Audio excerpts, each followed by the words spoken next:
Welcome to Paradigm Shifts with your host, Kayshia Kruger. As an organization development practitioner and executive coach, I work with leaders to create positive changes in the workplace using behavioral science.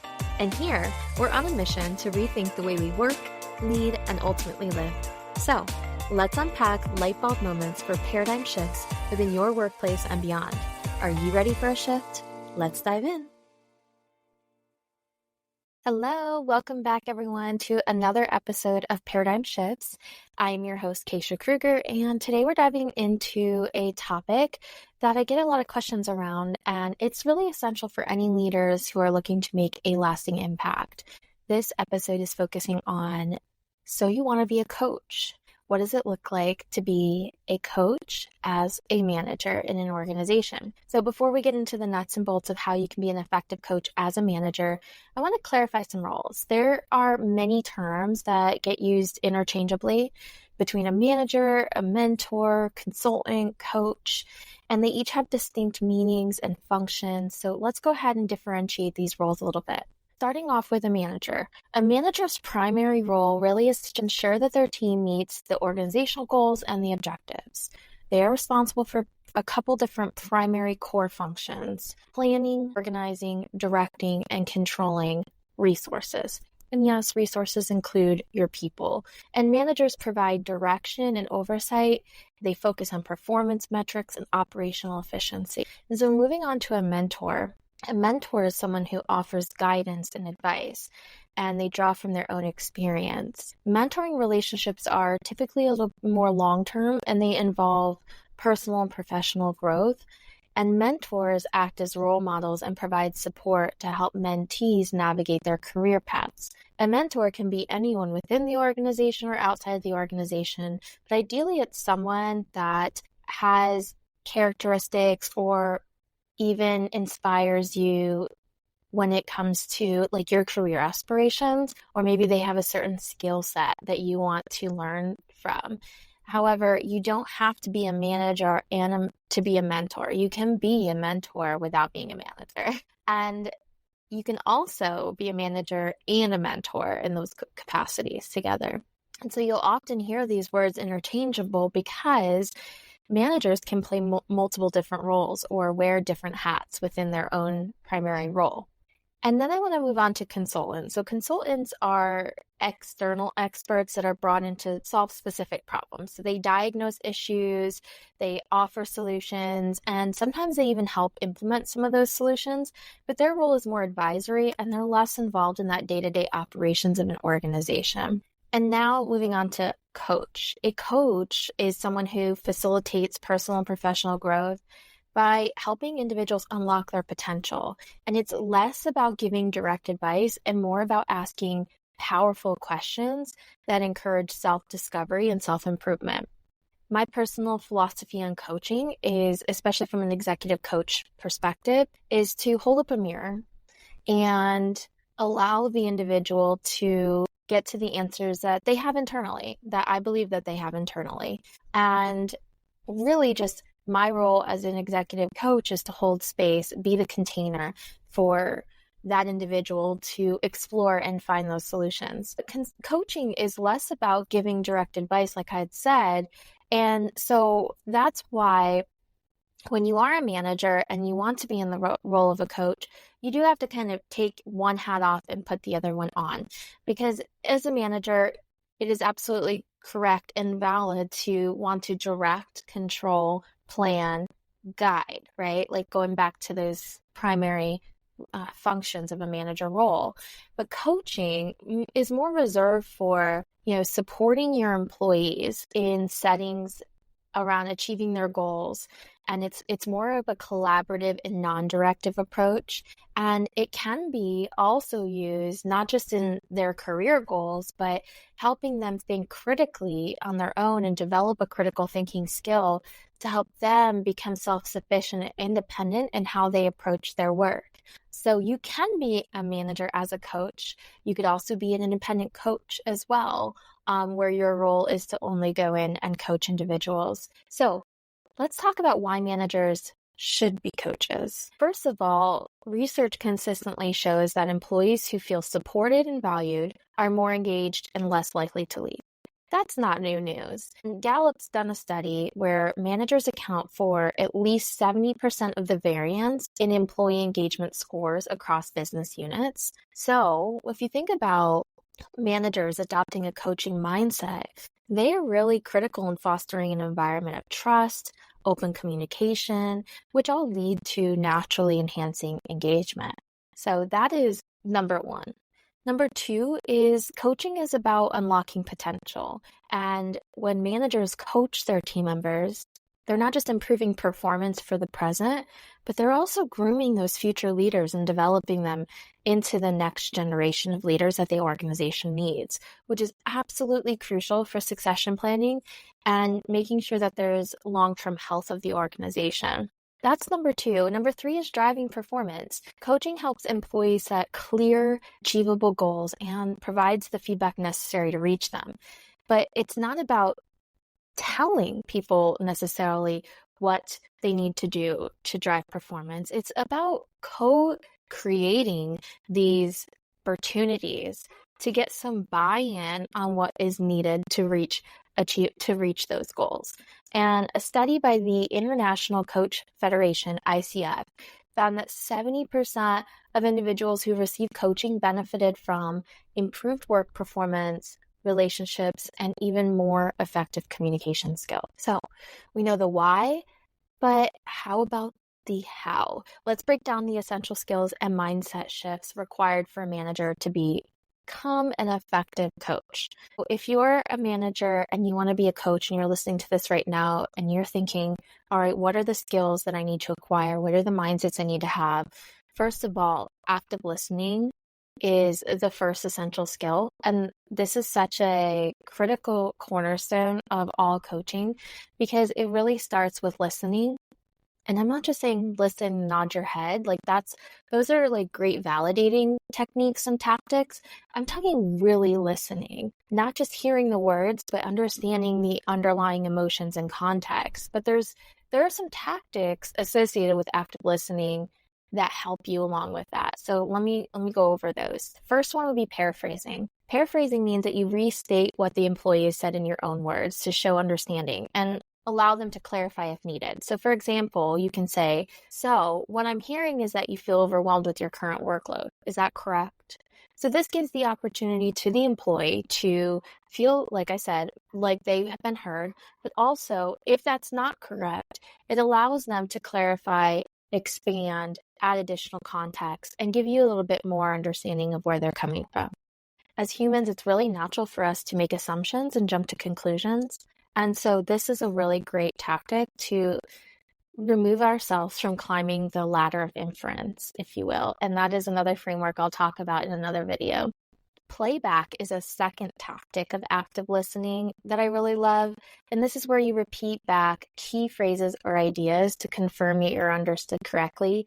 And that could be especially useful for highlighting like specific concerns or priorities. It's similar to paraphrasing, but you are focusing on key phrases or ideas that they are continually bringing up as themes. And this also is another way to confirm that what you're hearing is correct and that you're hearing them correctly.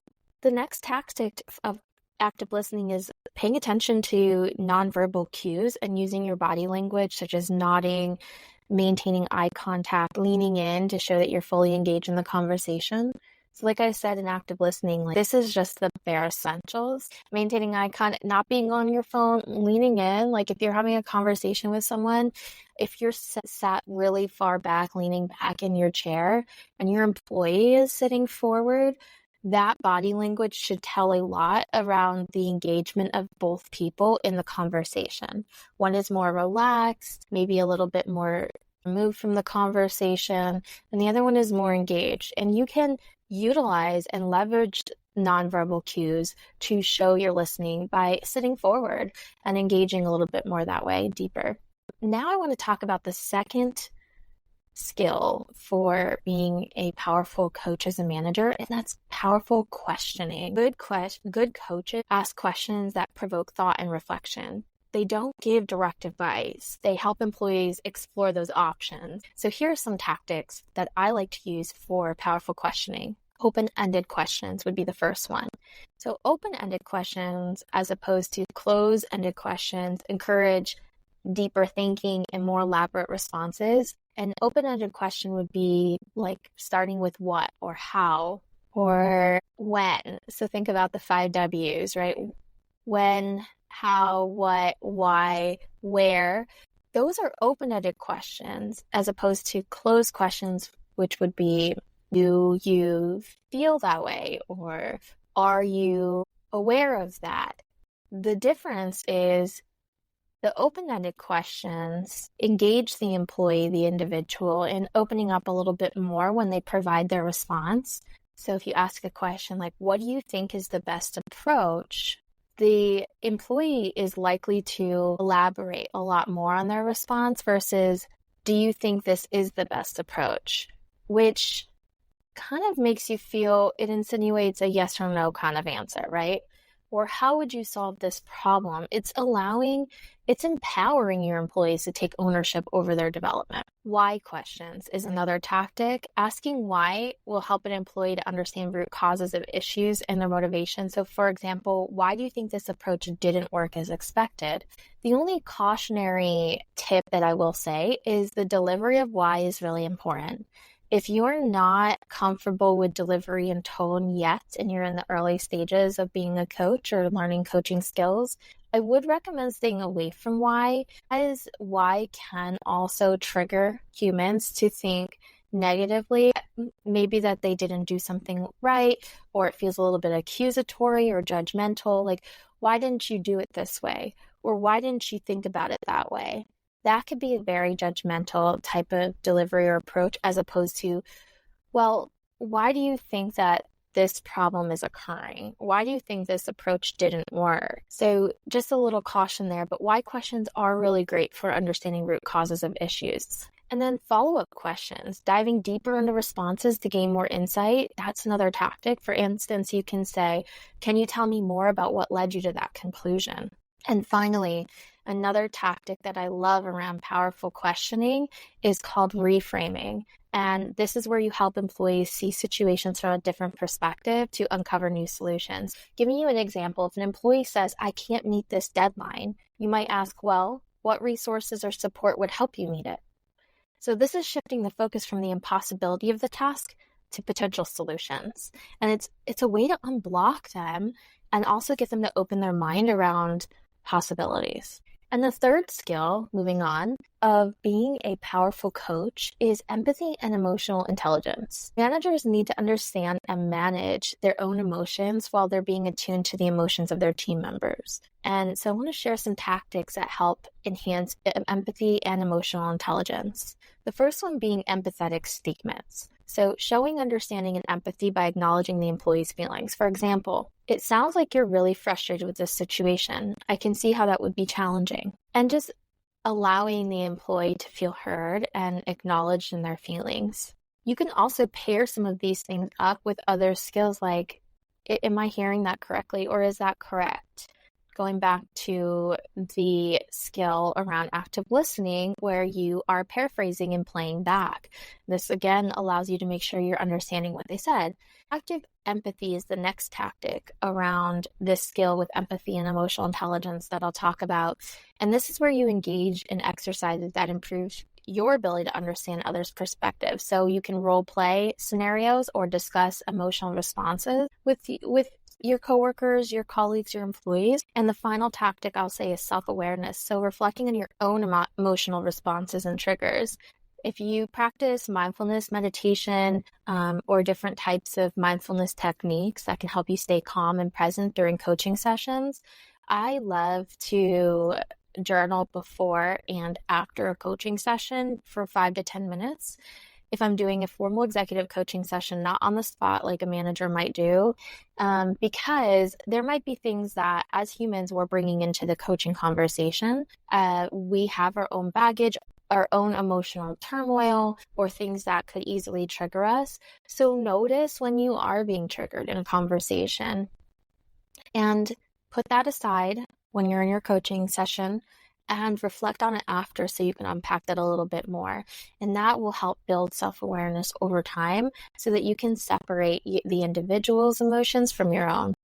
The fourth skill that I want to talk about as being a powerful coach or an effective coach really is the ability to provide constructive feedback. Feedback is truly essential for growth. And if you followed any of my other podcast episodes or listened to any of them, we talked a lot about feedback on this channel. And, feedback needs to be delivered in a way that's constructive, specific, and actionable. And if you're a manager, you're giving feedback already, but you can do this in a coaching setting as well. Here are some tactics that I would recommend for providing constructive feedback. First one up would be behavior focused feedback. So focusing on specific behaviors rather than the personal attributes. Another example of this would be, I noticed that you were late to the last 3 meetings, which affected our ability to start on time.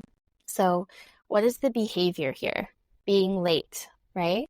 Instead of, attacking the individual, you are focusing on what you're observing in these situations only. And you're not making assumptions. You're not making judgments.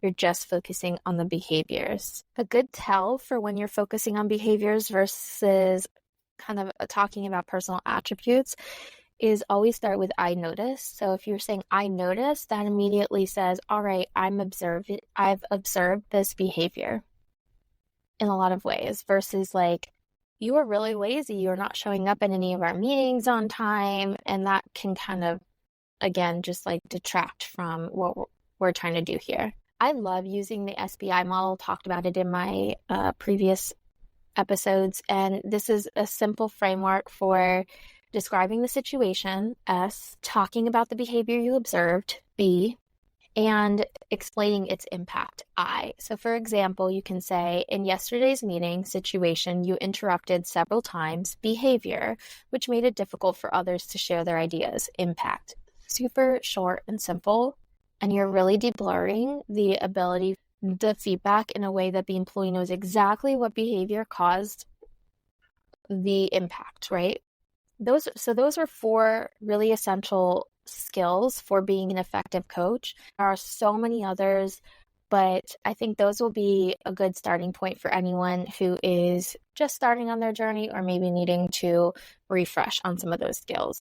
Now, I want to talk about the process. How can managers integrate coaching into their everyday interactions? Because going back to what a manager's role is, coaching is not the only part of it, right? You have to still do the planning, the directing, the controlling, the guiding as a manager. So how do we integrate coaching into those everyday actions? And the first way you can do this is through regular one-on-one meetings. One-on-one meetings are prime opportunities for coaching.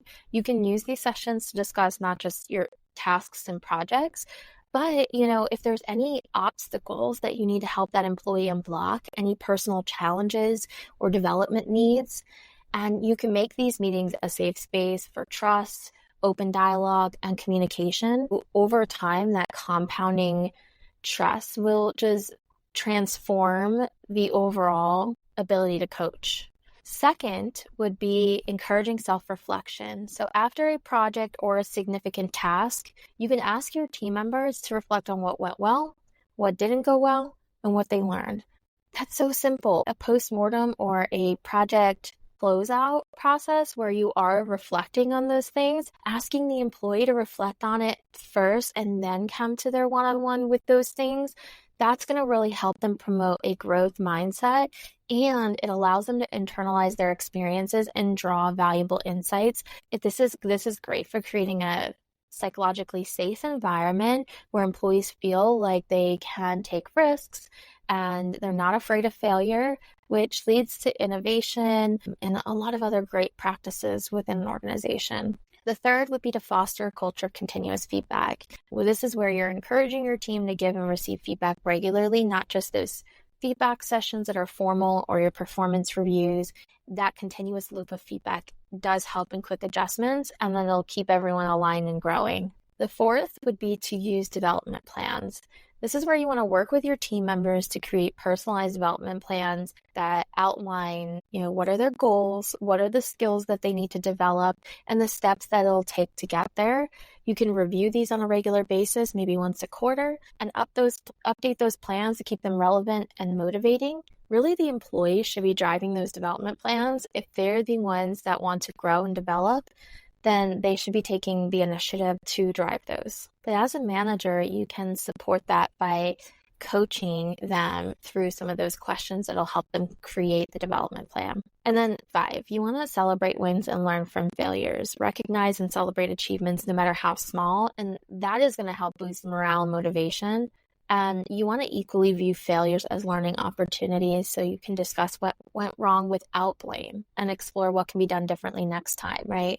So without that information, we're just going to keep repeating the same thing over and over again. So that's why learning from the failures, doing those, those recaps, those post-mortems, the self-reflections after a project are so crucial. So as we wrap up today's episode, I want to leave you with a really powerful thought. And that is that becoming a manager as a coach isn't about adding more to your plate. It's about shifting how you interact with your team. It's the how, okay? It's about fostering a culture where growth and development are continuous and employees feel genuinely supported. Think about what you do every day and how you interact with your people and find ways to include it in the things you're already doing. Remember, the best leaders are those who help others succeed. By embracing the role of a coach, you're not only enhancing your team's performance, but you're really creating a more fulfilling and dynamic work environment. And that's all for today. Thank you for joining me on Paradigm Shift's solo episode. If you found this episode valuable, please share it with your network and don't forget to subscribe for more insights and strategies on leadership, patient development, engagement, anything like that. Until next time, keep inspiring and transforming. Thank you.